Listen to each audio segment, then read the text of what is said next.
Hey there, I'm Ashley, and this is New Day with Ashley. If you're looking for inspiration to make a difference and create lasting impact, then you're in the right place. Get ready to be encouraged by the stories of my guests who have taken risks, overcome challenges, and created opportunities. It's time to make the most of your new day.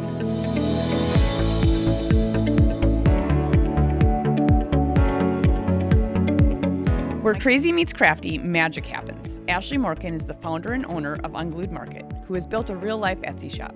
She's inspiring us all to want more out of a creative life and giving us a DIY to make it happen. It was hard to get to say goodbye to the team that I was with. Sure. At my job. I still consider them my coworkers to this day. Like, oh, my coworker stopped in. My boss stopped in. Recently, like during the street fair, my old boss stopped in, and it's been fun because they'll say, like, you always said you're going to do something like this. And I was like, did I really talk about it all the time that I was going to do something else? Apparently I did. Yeah. Well, and it seems like, I'm sure at that moment when, you realized you could do this, this is like, you were made for this. Yes, exactly that. Wow. Those are the words. Yeah, really?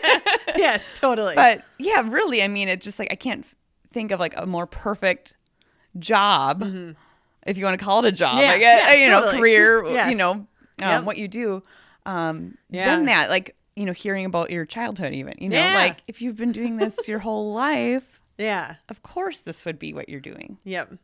And it was really like finding a need in our community that led to this. Cause I was like, I've said this about everything we do within Unglued. If we don't really need it, like if we don't need to keep doing our annual craft fest, like let's stop doing it and do something else that either makers need more of, or people who just really need creativity in their lives need more of to have a richer, fuller life to live, that kind of thing. That's been a big part of it. Yeah. Is I didn't really think we needed this. And then I realized this was something in our specific community that I could do and make happen and work with other people to make happen too. But anyways, yeah. And it does. It brings the store brings so much joy, but all these events that you're doing. Yeah. Brings so much joy to people. So was it a really big risk then of leaving a steady, stable, paying job to do something where you liked? You have no idea. You have no idea what's going to happen. Yeah. Yes, very much so. Right. It was a crazy risk. And still being like, I could always go back to healthcare if I needed to was always a big part of this can happen. Yeah. Not be easy, but it could happen. But each step along the way has been super risky. When we decided to open a shop in Sioux Falls or now moving outside of downtown, they're all things that could really make or break our entire mission. Sure. And why we exist. And so I feel like that was a big one initially doing it. And now it's never stopped. Wow. Yeah. And, like you say, it could make or did you say make or break? Make or break or make or sink the ship. Yeah. But really, I'm thinking it's that, I could, fail. Yes. But I could fly. Yes.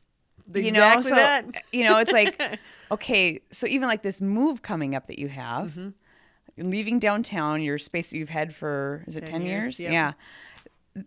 It could just open the door to whole other things. Yes. Yep. Exactly. But again, there's a risk. There's probably challenges. Yeah. So what have been some of the biggest challenges that you've seen? Sure.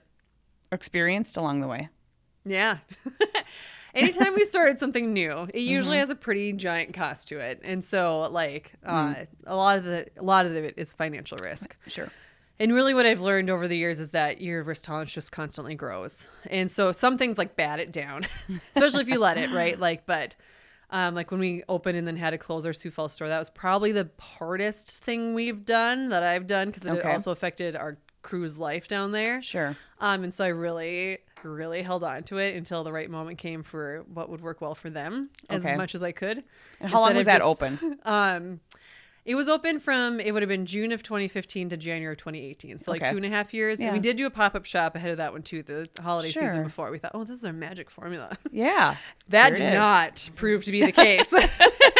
But a lot of really incredible things happened through it and that have carried on and taught me lessons that I could talk about all these things, but like not every business has to scale, especially the traditional way. Sure. Okay. Especially when so many businesses like ours are like not a nonprofit, but we run it as a social business where there's like a social mission in mind. It's not profit driven. It has to have profit to exist. Sure. Right. Okay. Like, and to have payroll and all the stuff for the different people that work with us Right. now. But when we're more socially minded, we've taken on more risks sometimes.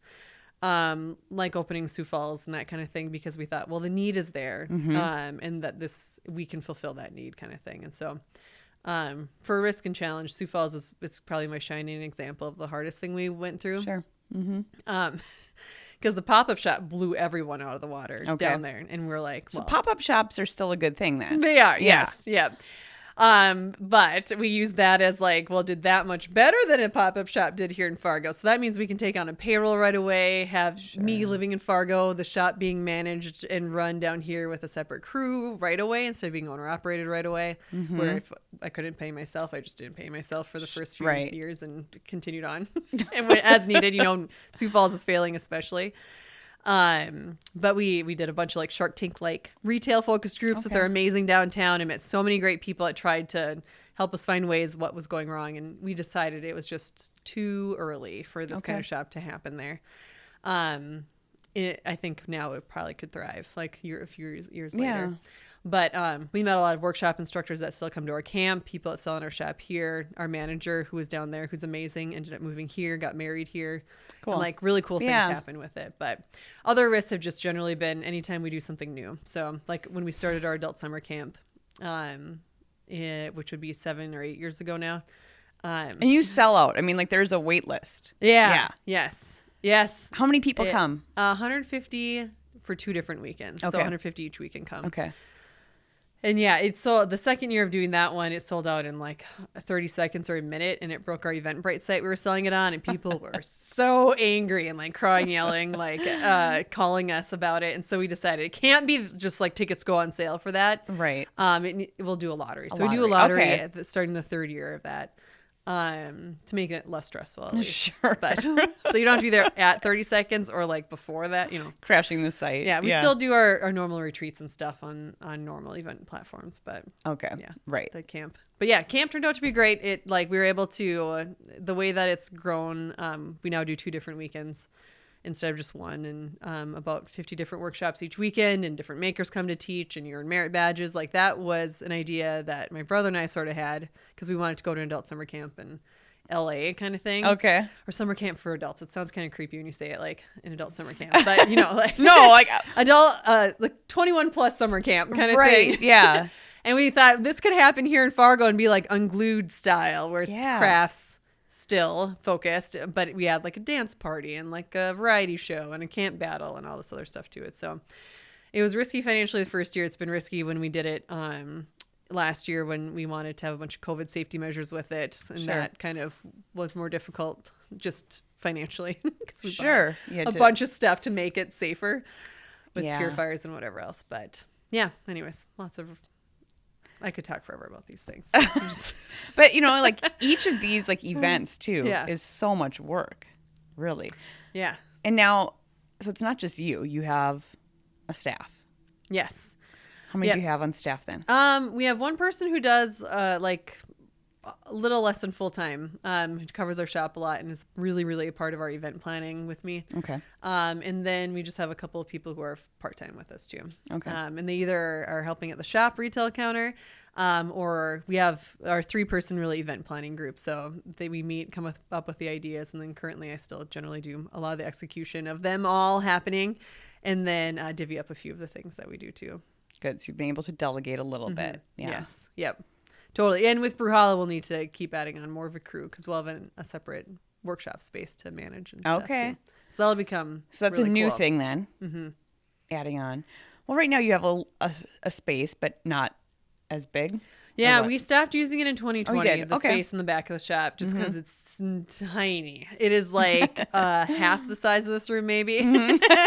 But we made it work for Right. how long, because we didn't want to rent a place and charge more for kids camp or that kind of thing. Price point has always been my stickler. Like, I don't Sure. want to just appeal to people who can afford a high ticket price. Sure. It needs Yeah. to be available for me and other people who are like budgeting do their that. life and that Yeah, kind of thing, right. and still want really cool creative opportunities for their kids or themselves. And so we really made a lot of things work to make sure that that price point can stay really approachable to Sure. everyone, or as many people as we can. And now we'll be adding an entire workshop space that'll be in the brew hall, but on separate floors, and it'll be like Wow. a 16 to 24 person workshop space. So it'll lend a lot more creativity and opportunities. Wow. And you guys have worked with a lot of like local places too. In Yes. the community of like Yes. using other people's spaces or. Totally. Yep. A lot of people have asked us to just come and like, we want people to get creative in that really cool space that's meant for like Sure. usually beer or, Yeah. whatever else, which is Beer or normal. coffee Yes. or something. Yeah. And they want it to really get used to inspire creativity too. And so we've done a lot of collaborations, which we love doing. Yeah. And meeting other people in the community doing mission-minded, really cool things. And yeah, Cool. being a part of it. Wow, what a great episode. Thank you so much for joining me. It's always so inspiring sharing these stories. To listen to the full conversation, head over to Spotify or Apple Podcasts or wherever you get your podcasts. Remember to like and subscribe. I would love if you could leave me a 5-star review. This helps us reach and engage with more people. Join me next week, and until then, make the most of your new day.